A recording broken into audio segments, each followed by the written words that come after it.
सभी करनाल वासियों को Balwinder Singh MC ward number 2 का हाथ जोड़कर प्रणाम।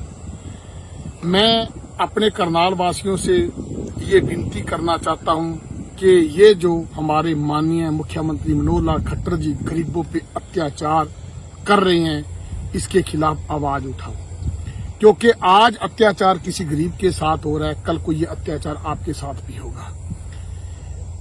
जो यहाँ पे डीटीपी साहब कल गरीबों के आशियाने तोड़ के गए हैं, ये कॉलोनी लगभग 7 साल पहले बनी हुई थी और 7 साल पहले उस कॉलोनाइजर पे कोई कार्रवाई नहीं हुई, तो अब उस कॉलोनाइजर पे या उसी किसी मकान वाले गरीब पे कार्रवाई करने का क्या मतलब बनता था? क्या 7 साल पहले किसी और की सरकार थी? क्या 7 साल पहले अधिकारी सोए हुए थे? क्या 7 साल पहले सिर्फ माल इकट्ठा करने पे लगे हुए थे?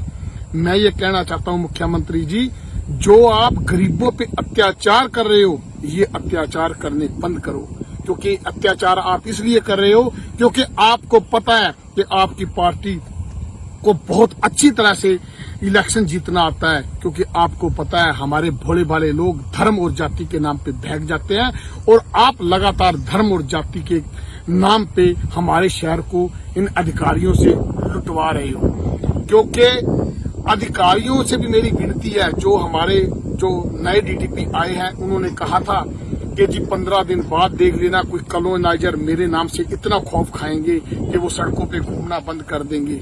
इतना किस चीज का आपका खौफ है? ये योद्धाओं की धरती है। करनाल वाले लोग शरीफ जरूर हैं, पर ये नहीं है कि आप कैमरे पे आगे किसी को भी ऐसे धमकाओगे।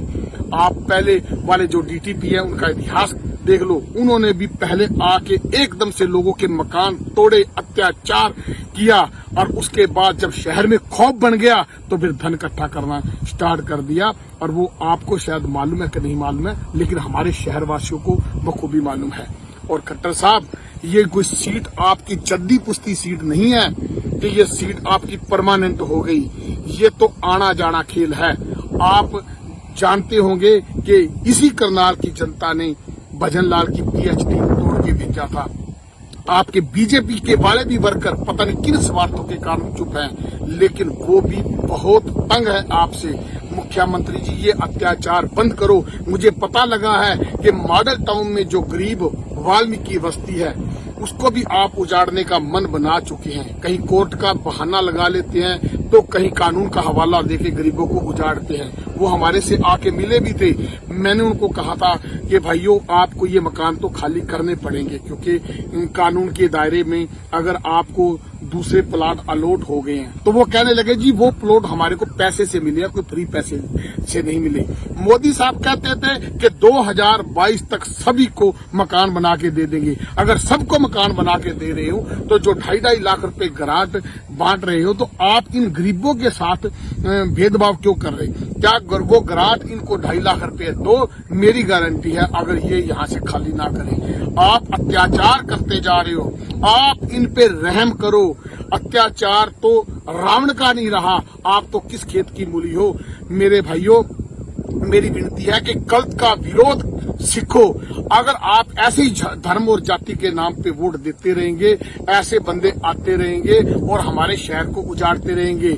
आपने खरबों का टैक्स हमारे शहर से इकट्ठा किया। आपने हमारे शहर में कौन सा एयरपोर्ट दिया? हमारे शहर में कौन सा कॉलेज दिया? कौन सी यूनिवर्सिटी दी? आपने हमारे शहर को दिया क्या है सवाई लूटने के? और करोड़ों रुपए, खरबों रुपए की गारंटी यहाँ लग गई हैं। वो पता नहीं कौन से अधिकारी कहाँ लगा रहे हैं, सब कुछ खा गए।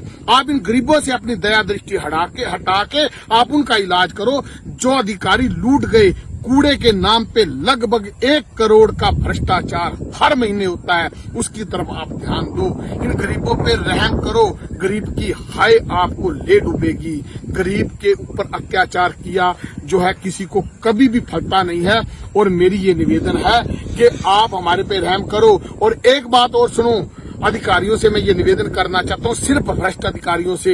ये बीजेपी वाले कमजोर होंगे, ये आपसे डरते होंगे, इनको आपसे स्वार्थ होगा। हम कमजोर नहीं हैं। अगर आप गरीब को भी कमजोर समझेंगे तो गरीब भी कमजोर नहीं है। हम गरीब के साथ खड़े हैं। बलविंदर सिंह तो सदा गरीबों के साथ खड़ा है, सदा ही खड़ा रहेगा। धन्यवाद। Insurance is important for you and your loved ones. Choose a policy today from Star Health Insurance.